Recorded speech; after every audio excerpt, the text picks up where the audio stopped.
Hello and welcome to Basketball Talk Pro. My name is Ron Ecker. This lesson that we're going to do today really started with the quote that you just watched for about 10 seconds.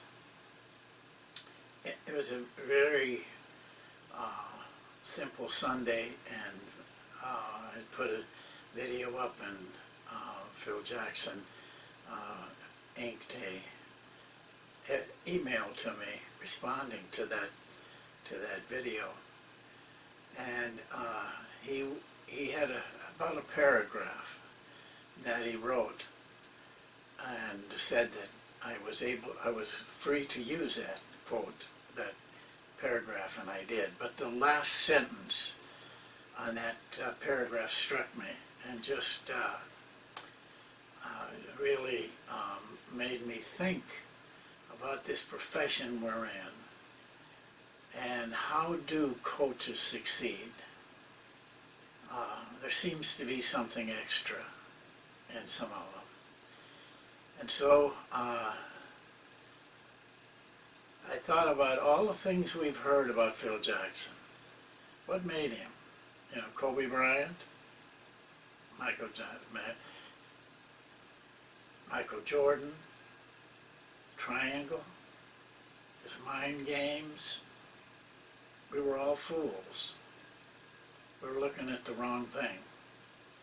What made him was his spiritual tool. So today I want to talk about that to you, because it's something that you should be developing in yourself. I had this question, I've asked it many, many times. What do Dean Smith, John Wooden, Phil Jackson, and Vince Lombardi have in common? What is one thread that runs through all four of them? Well, the answer to that question is very seldom gets answered correctly.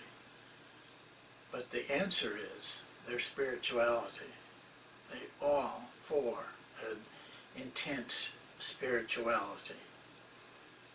Dean Smith, all of these four men, by the way, were a little bit different in their beliefs. But Dean Smith was a very strong Christian man. His attendance at church, his involvement in the church, but more than that, his personal, quiet readings and reflections and study bore out his deep feelings about his faith. John Wooden lived his whole life according to some very strict principles. He had made himself what he called the pyramid of success. Different attitudes that a person needed, and he lived by those. A very strict, very rigid life. Phil Jackson, we've already talked about.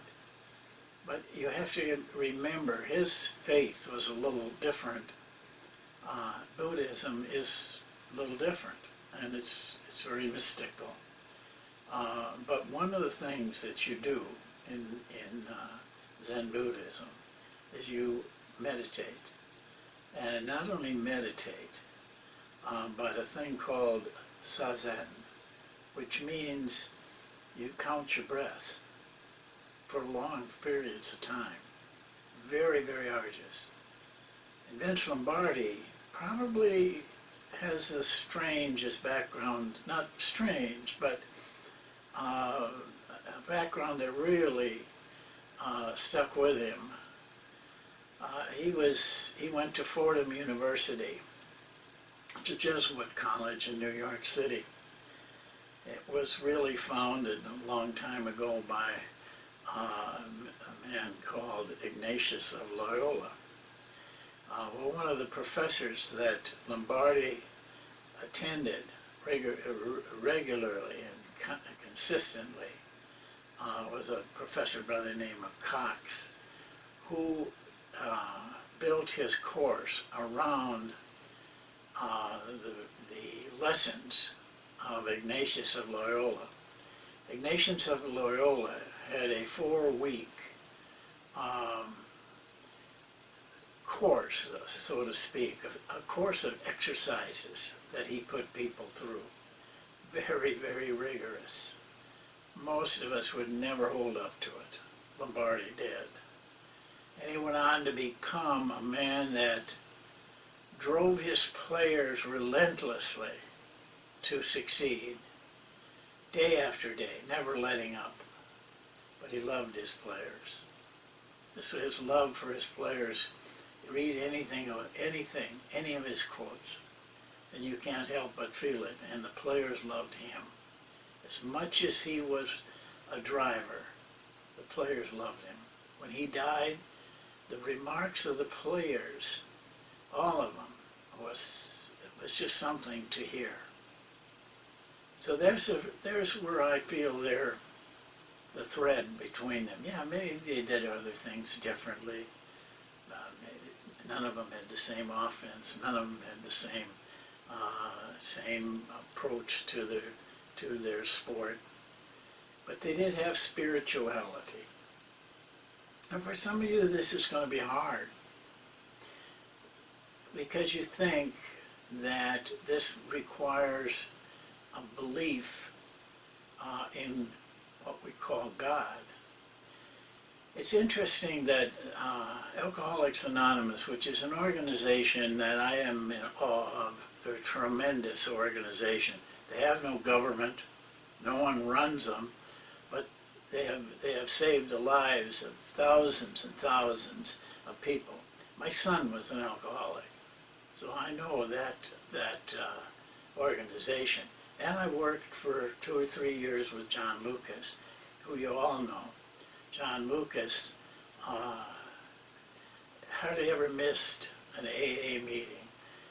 We'd get in at 2 o'clock in the morning, and at 7 o'clock he would be at an AA meeting someplace. And that's the second step of their 12-step program. And John was most proud when he would whisper to me sometimes when it happened. He'd gotten what is called, they called a chip. A chip is 1 year of sobriety. Well, the one he showed me was his 16th, 16 years of sobriety. Now it's probably in the mid-20s. The organization demanded a lot of the individuals. One of them was the second step, and this may clear things up for you, was that you must believe in a power higher than yourself. The first step is to understand that you're helpless, that it isn't you. You need help. Second step gives you that help in a power greater than you. They make it very clear. It does not have to be a religious God. It can be a number of things. One of the things it could be was AA itself. I think for many of us, myself included, mine was basketball.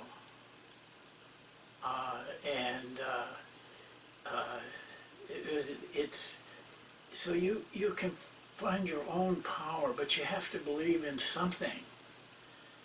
You have to have faith in something besides yourself. Because if you're so tied up in yourself that you can't see that you need help, or you can't understand that there is something higher than you that can help, you're bordering on a very serious case of ego. You need to get rid of that ego.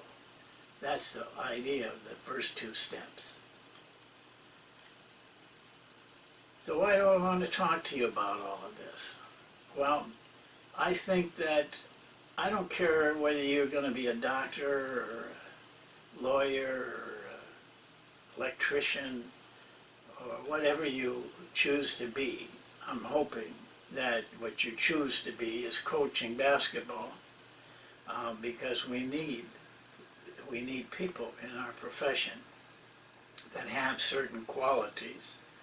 And I think this is one quality that I would like to have you reflect on. And it's an individual thing, by the way. It's a personal thing. Each one has their own way, and that's the way it should be. But it must be rigorous. What does it do for you? Well, it requires personal discipline. All of those men that we mentioned, high in their profession,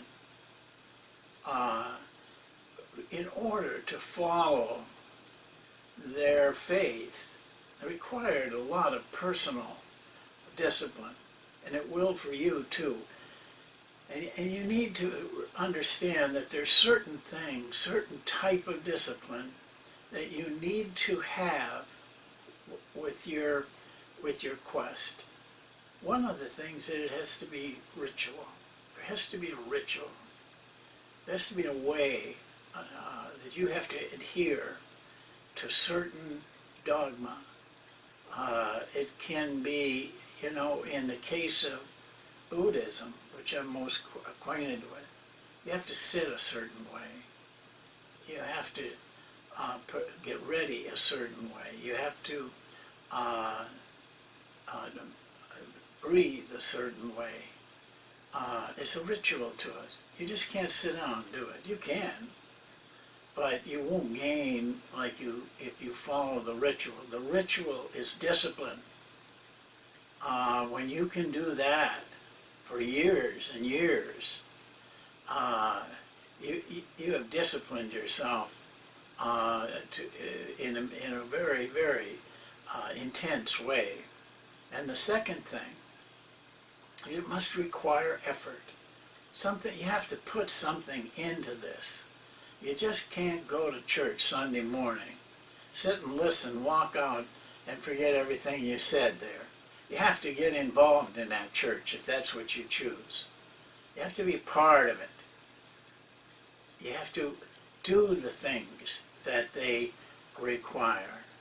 You have to give of yourself, give of your finances. This is just one example. But don't think this is an easy step. It's not. Probably the hardest step that you will take if you make up your mind. Some of you probably already have, and that's fine. Because when you are that intense with those two areas of the ritual and the effort, it becomes a part of you, an inner part, a private part. No one else needs to know. No one else needs to know your standards. It's for you, and you alone. And it's best to keep it alone, because no matter what this discussion I'm making right now will have criticism. But in order to reach you with this, I have to say it. But your personal discipline, your personal belief, you don't need to. Just to keep it to yourself, and live it, like the four men I mentioned did. Now, I want to tell you, it's going to change you. No, you will change. I saw a young Phil Jackson. He doesn't know this, but I did. And I also saw a young Phil Jackson as a coach. But there is an aura about Phil Jackson now that wasn't there those years ago. There is a change. Have you ever seen a friend after 10 years, and as he's walking towards you, you see there's a difference in this guy. And he's different than he was when I knew him. But maybe it's the confidence, maybe it's the assuredness that comes with belief. But you can sense it, you can feel it, you can see it in a person. I had a vivid example of that. Maurice Cheeks played in college for me. You know, he went on to become a great NBA player. But as a freshman, he was what I could only say is he was flaky. Gosh, he was doing funny things and in and out of class. Finally, he was determined that he didn't want to stay there. It was not an easy place to be. He was flunking all his classes. His mother intervened and really saved him. He had to stay for 2 or 3 weeks after school was out to get his classes up to date, make them up. They were incompletes on the card, and he made them up. And he did that, and then he went home. But when he came back, I was looking out of my window and saw him get out of his car and come towards the gym. It wasn't the same Maurice Cheeks. There was something about him that just emanated greatness. And he hadn't played a game yet, but I knew he would. In fact, I had actually I had given up on him. I'd actually gone and recruited a very good point guard because I didn't think we could depend on Maurice. But I watched him walk towards the gym that day, and I knew we didn't need that junior college point guard, and I was right. He never looked back. You'll change. You'll be different. But it's a change that'll do you well. I want this for you. I want that very badly for you. But most of all, not most of all, but certainly part of it, is that I want it for the players that you're going to touch over your years of coaching, maybe hundreds. Because what you are, they will become to a certain extent in what they, not all of them of course, but some will. And then everybody is better off for it. Well, find your own way. It's not easy. Take some time. Shut the door. Get by yourself. Go in the woods if you want to. Take long walks. But think and reflect and see what you want for yourself. Set your own standards. But also, at the same time, believe in something. Thank you. We'll see you next time.